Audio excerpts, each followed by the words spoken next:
ওই লেভেল গুলো হলো যে এক একটা প্রাইস, এক একটা লেভেল এক একটা প্রাইস। মনে করেন যে মার্কেটের মধ্যে শত শত প্রাইস হয়, 1 2 3 4 5 এমন করে কি হাজার হাজার শত শত, আমরা বাম পাশে যখন রাউন্ড নাম্বার দেখবো তখন অনেক প্রাইস হয়।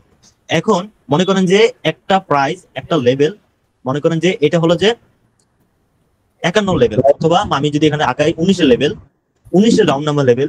এই লেভেলের মধ্যে যদি একটা ক্যান্ডেল ক্লোজিং দেয়, হ্যালো, ভাই বলেন।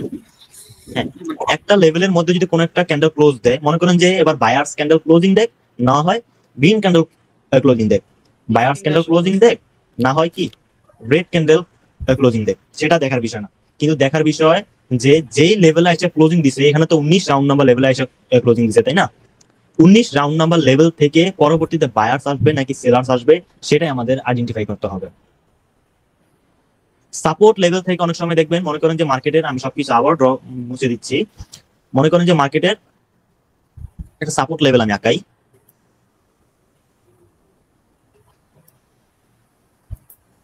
মনে করেন যে মার্কেটের এটা একটা সাপোর্ট লেভেল, মার্কেটে কি এটা একটা সাপোর্ট লেভেল। পরবর্তীতে মার্কেট এখান থেকে আইসা যে উপরে যাবে তার কোনো গ্যারান্টি আছে?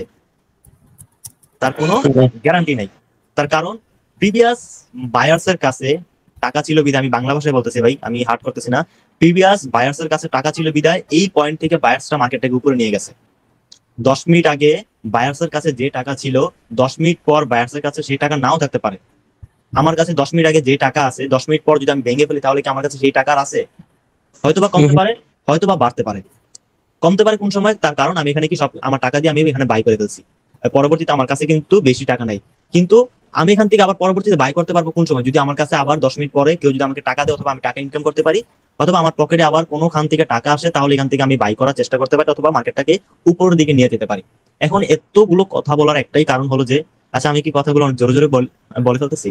না ভাই, না, ঠিক আছে। একটু বোঝার চেষ্টা করবেন, কারণ আপনার মার্কেটে যা দেখেন ভাই, বাস্তবতা এরকমটা না। কসম কাইটা বলতেছি ভাই, বাস্তবতা আপনাদের বাংলাদেশের মধ্যে যারা শিখাইতেছে ভাই, সত্যি বলতে ভাই, এই ক্লাসটা করার পর আপনারা বুঝেন, একটু বোঝার চেষ্টা করেন, একটু বুঝেন ভাই। হ্যাঁ, আচ্ছা, তো এখান থেকে যে পরবর্তীতে বায়ার্স অ্যাক্টিভ হবে সেরকমটা কিন্তু না। আমি সিম্পল ভাষায় আপনাদেরকে একটা নলেজ দেই, যে সবকিছু মুছে দিই। একটা ছেলে একটা ছেলে একটা কি একটা ছেলে ক্লাস 1 থেকে 10 পর্যন্ত এ প্লাস পাইছে, ক্লাস 11 12, হ্যাঁ, সবকিছুতে কি এ প্লাস পাইছে, মানে প্রত্যেকটা ক্লাসে রোল 1 অথবা এ প্লাস পেয়ে উত্তীর্ণ হয়েছে, এ প্লাস পেয়ে। এখন কেন উত্তীর্ণ হয়েছে, কেন ভালো রেজাল্ট করছে? তার কারণ ক্লাস 1 থেকে সে 12 পর্যন্ত কি লেখাপড়া করছে ভালো, মানে কি সে বই পড়ছে, প্রাইভেট পড়ছে, কোচিং করছে, লেখাপড়ার প্রতি মন ছিল। কিন্তু এখন যদি ক্লাস 13তে গিয়ে সে লেখাপড়া না করে, বুঝছেন, ক্লাস 13 নম্বর ক্লাসে গিয়ে যদি সে লেখাপড়া না করে, বার্ষিক পরীক্ষার সময় কি সে পাশ করতে পারবে? না না, কোনোদিনই পারবে না। এখন অনেক হয়তো বলবে যে না ভাই, সে তো অনেক আগে ভালো রেজাল্ট করছে, অনেক ভালো স্টুডেন্ট, 1 থেকে 10 পর্যন্ত রোল 1 ছিল, 5 সমাপনী পরীক্ষা, 8 জেসি পরীক্ষা, এসএসসি পরীক্ষা, এইচএসসি পরীক্ষা, সব পরীক্ষা সে এ প্লাস পাইছে, সে তো 100% এখনো এ প্লাস পাবে, না হয় কি সে পরীক্ষা পাস করবে। কিন্তু সে যদি সারা বছর নেশা পান করে, মায়াগো পিছনে ঘুরে, পাগলামি করে, গন্ডামি করে, সারা বছর বই না ধরে, সে কি বার্ষিক পরীক্ষায় ভালো রেজাল্ট করতে পারবে? ভালো রেজাল্ট তো দূরের কথা, সে কি পাস করতে পারবে? না, পাস করতে পারবে না। সেম মার্কেটটা হলো যে এরকম, প্রিভিয়াস মার্কেটের কি হয়েছে সেটা কোনো ফ্যাক্ট না, প্রিভিয়াস মার্কেটে কি করছে সেটা কিন্তু কি আমাদের দেখার বেশি একটা প্রয়োজন নাই। দেখতে হবে যে বর্তমানে, দেখতে হবে যে সে 13 নম্বর ক্লাসে আদৌ লেখাপড়া করতেছে কিনা, সেই বেসিসে আমি বলতে পারবো যে না, সে এখানে পাস করতে পারে অথবা ফেল করতে পারে। তেমন প্রিভিয়াস যদি কোন একটা লেভেল মার্কেটে সাপোর্ট হিসেবে কাজ করে, বর্তমান সময়ে আসা যে এই লেভেলটা আবার সাপোর্ট হিসেবে কাজ করবে তার কোনো গ্যারান্টি নেই। তখন আমরা কেমনে বুঝতে পারবো যে এই লেভেলটা সাপোর্ট হিসেবে কাজ করবে, নাকি রেজিস্ট্যান্স হিসেবে কাজ করবে, নাকি লেভেলটা ব্রেকআউট করে দেবে? যদি আমরা বাইনারি ট্রেডিং করি, বাইনারি ট্রেডিং করার জন্য যেহেতু আমরা 1 মিনিটের ট্রেড করব, তখন আমরা বুঝতে পারবো যে ক্যান্ডেল রিঅ্যাকশনের মাধ্যমে এই লেভেলে বায়ার্স অ্যাক্টিভ নাকি সেলার্স অ্যাক্টিভ, এই লেভেল থেকে বায়ার্স অ্যাক্টিভ হবে নাকি সেলার্স অ্যাক্টিভ হবে, এই লেভেল ব্রেক করবে নাকি ব্রেক করবে না। আর যদি আমরা হায়ার টাইম ফ্রেমে, যদি আমরা দেখতে চাই, তাহলে আমাদের দেখতে হবে যে মার্কেটের প্রিভিয়াস 3-4টা ক্যান্ডেল আগে, অথবা মার্কেট কোন প্যাটার্ন দিয়ে কোন, তখন আমাদের প্রাইস অ্যাকশন রুলস দেখতে হবে। দেখেন, প্রাইস অ্যাকশন একটা আর প্রাইস অ্যাকশনের রুলস আরেকটা। কেন আমি এই কথা বলছি, প্রাইস অ্যাকশনের রুলস আরেকটা? দেখেন, আমি আপনাদেরকে বলি, সিম্পল ভাষায় বলি। হ্যাঁ, সিম্পল ভাষায় যদি বলতে চাই তাহলে কেমনে বুঝিয়ে বলতে পারি ভাই আপনাদেরকে? ভাই হ্যালো। হ্যাঁ বলেন। ভাই দেখা যায় একটা ক্যান্ডেল হচ্ছে গ্রিন ক্যান্ডেল, ঠিক আছে, এরপরে দেখা যায় একটা রেড ক্যান্ডেল আসে। এবার এখানের মধ্যে ভাই কনফিউশন হয়ে যায় যে কোন দিকে মার্কেটটা যাবে, বুঝতে পারছেন? ওকে, আমি একটু পরেই আপনাদেরকে মেইন অ্যাডভান্স টপিকের দিকে নিয়ে যেতেছি, আপনি একটু বুঝেন, তারপর আপনার প্রশ্ন করেন, হ্যাঁ। হুম। আচ্ছা, আমরা সবাই তো কম বেশি লেখাপড়া করছি, আমরা জানি যে ক্লাস 6 থেকে আমাদের বীজগণিত অঙ্ক শুরু হয়। ক্লাস 6 থেকে 10 পর্যন্ত অথবা যত উপরে যায় আমাদের কি বীজগণিত, অথবা যারা আমরা সায়েন্স নিয়ে লেখাপড়া করছি হায়ার ম্যাথ, আমি নিজেও সায়েন্স নিয়ে লেখাপড়া করছি, হায়ার ম্যাথ আমাদের আছে। এই বীজগণিত অঙ্কগুলো কি আমরা এমনি এমনি করতে পারবো? ক্যালকুলেটর দিয়ে করতে পারবো? মুখস্থ করতে পারবো? যোগ বিয়োগ করে করতে পারবো? করতে পারবো না। তার জন্য আমাদের কি দরকার হবে? একটি সূত্র। সূত্র। সূত্র তার জন্য আমাদের দরকার হবে সূত্র। সেম, মনে করেন যে বীজগণিত হলো যে কি প্রাইজেকশন, বীজগণিত হলো যে প্রাইজেকশন। আর এই প্রাইজেকশন আমাদের বোঝার জন্য, প্রাইজেকশন মিলানোর জন্য আমাদের কি করতে হবে? বীজগণিতের সূত্র জানতে হবে, প্রাইজেকশনের সূত্র জানতে হবে। শুধুমাত্র প্রাইজেকশন আপনার জানলেই হবে না, প্রাইজেকশনের কি সূত্র জানতে হবে, যেটাকে আমরা বলি যে প্রাইজেকশনের রুলস। প্রাইজেকশনের রুলস অনেক থাকতে পারে ভাই, প্রাইজেকশনের রুলস অনেক থাকতে পারে। মোমেন্টামের রুলস আছে, লেভেল ব্রেক হওয়ার পরে কি হতে পারে, অনেক কিছু আছে ভাই। যেহেতু আমি এখন এতটুকু আপনাকে একটা ক্লাসের মধ্যে কভার আপ করতে পারবো না, তো বাদ দিন। এখন মেইন পয়েন্ট যে ক্যান্ডেল রিঅ্যাকশন। বলেন।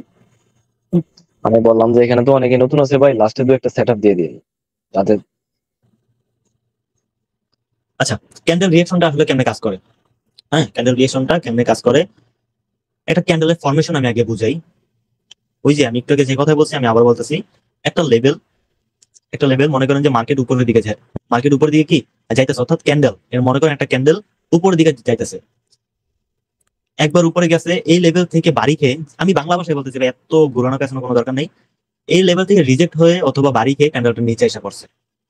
আবার ক্যান্ডেলটা উপরে গেছে, আবার এই লেভেল থেকে রিজেক্ট হয়ে নিচে এসে পড়ছে। আবার ক্যান্ডেল উপরে গেছে, তারপর সেম লেভেলে গিয়ে ক্লোজিং দিয়ে দিছে। এখন বলেন পরবর্তী ক্যান্ডেল, অথবা যদি আমি এখানে আঁকায় দিই একটা গ্রিন ক্যান্ডেল, যেহেতু এখানে গ্রিন হবে আমি গ্রিন কালার করে দিই। একটা গ্রিন ক্যান্ডেল মনে করেন যে আস্তে আস্তে আস্তে আস্তে করে উপরের দিকে যাইতেছে, এই লেভেলে একবার টাচ করছে কিন্তু নিচে এসে পড়ছে, রিজেক্ট হয়ে গেছে। আবার লেভেলে গেছে, উপরে গেছে, কিন্তু এখান থেকে আবার রিজেক্ট হয়ে নিচে এসে পড়ছে। কিন্তু 3 নম্বর অথবা 4 নম্বর যে কোনো সময় হোক সেম লেভেলে গিয়ে ওপেনিং দিয়ে দিছে।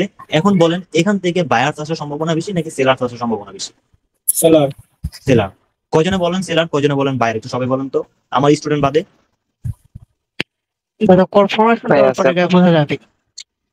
আচ্ছা, আমি আবার ড্র করতেছি, মনে করেন আমি ড্র না, আমি মুখ দিয়ে না বলে আমি ক্যান্ডেলটা ফরমেশন করতেছি।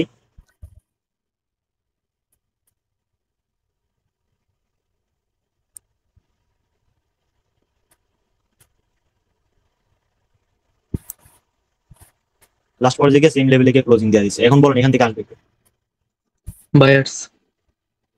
বায়ার্স। কয়জন বায়ার্স বলতেছেন, কয়জন সেলার্স বলতেছেন? কি বলছেন ভাই, খেয়াল করি না ভাই, আবার বলেন তো। আচ্ছা, আমি আবারও লিখে অনেক ইম্পর্টেন্ট। একটা ক্যান্ডেল আমরা জানি যে গ্রিন ক্যান্ডেলের ওপেনিং হয় নিচে, ক্লোজিং হয় গিয়ে উপরে, এতটুকু আমরা জানি না। হুম। একটা ক্যান্ডেল কোন একটা পয়েন্ট থেকে শুরু হয়েছে, যেহেতু উপরের দিকে যাইতেছে তার মানে গ্রিন ক্যান্ডেল হইতেছে। ক্যান্ডেলটা উপরে গেছে কোনো একটা লেভেল, এই যে আমরা এখানে বাম পাশে যে লেভেলটা দেখতে পারতেছি, এই যে আমি যদি এখানে ড্র করি, এই লেভেলটা মনে করেন নাই, এই লেভেলটা মনে করেন নাই, একটা অদৃশ্য লেভেল। তারপর আমি এখানে মানে কি ড্র করছি আপনাদেরকে বোঝানোর জন্য। একটা ক্যান্ডেল হইতেছে, উপরে গেছে, যখন এই লেভেলে গেছে এই লেভেল থেকে রিজেকশন খেয়ে নিচে এসে পড়ছে। ক্যান্ডেল যখন আবার উপরে গেছে সেম লেভেল থেকে রিজেকশন খায় আবার নিচে এসে পড়ছে। আবার যখন ক্যান্ডেল উপরে গেছে লেভেলকে ব্রেক করছে, কিন্তু বেশিক্ষণ উপরে থাকতে পারে নাই, আবার রিজেকশন খেয়ে লেভেলের নিচে এসে পড়ছে। লাস্ট সেকেন্ডে লেভেলের আশেপাশে অথবা লেভেলে গিয়ে ক্লোজিং দিয়ে দিছে। পরবর্তী ক্যান্ডেল কি হবে একটু বলেন? বা এটা তো সেলার হবে। এখানে পরবর্তী ক্যান্ডেল সেলার্স হবে, তাই না? পুরোটা মার্কেটের উপরে ডিমান্ড করে। কারণ হচ্ছে ভাই এখানে তো বায়ার অনেক মানে। ওকে ওকে, আপনারা আপনাদের সবকিছু মাথায় রাখেন, কারণ হয়তো বা কেউ শরমে বলতেছেন না, কেউ কি বলবেন না বলবেন বুঝতেছেন না, অথবা আপনাদের মনে আছে বায়ার্স হবে অথবা সেলার্স হবে, আপনারা বলতে পারতেছেন না, অথবা যদি ভুল আমি বলে ফেলি, এরকমটাই তো, তাই না? আচ্ছা, যাই হোক, আমি এখন লাইভ প্রুফ দিয়ে দিই আপনাদেরকে, সবকিছু আমি আপনাদেরকে দেখাই দিই। একটা ইউটিউব চ্যানেলে নিয়ে যাব, নো ডাউট ইউটিউব চ্যানেলটা আমার। আমি একটা ভিডিও প্লে করবো, আমি আপনাদেরকে বলবো না যে ভাই আপনারা আমার ভিডিও দেখেন, কিন্তু আমি ভিডিও দেখার একটা কারণ যে লাইভ মার্কেটে পজ করে দেখানো যায় না। লাইভ মার্কেটে কি থামিয়ে থামিয়ে দেখানো যায় না? যায়, ক্যান্ডেল কিন্তু চলতেই থাকে। যেহেতু আমি ভিডিও অন করছি, আপনারা ভিডিওর মধ্যে দেখবেন যে আমি কেমনে ট্রেড নিতেছি। ওকে, প্রথম আমি এই দুইটা ভিডিও থেকে আমি আজকে এই ভিডিওটা আপলোড করছি, আমি এই ভিডিওটা দেখবো।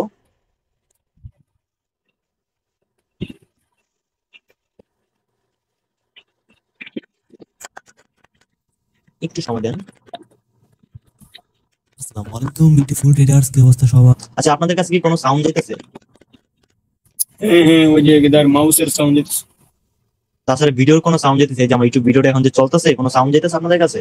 না না না ভাইয়া, আচ্ছা আচ্ছা, ঠিক আছে। আচ্ছা না।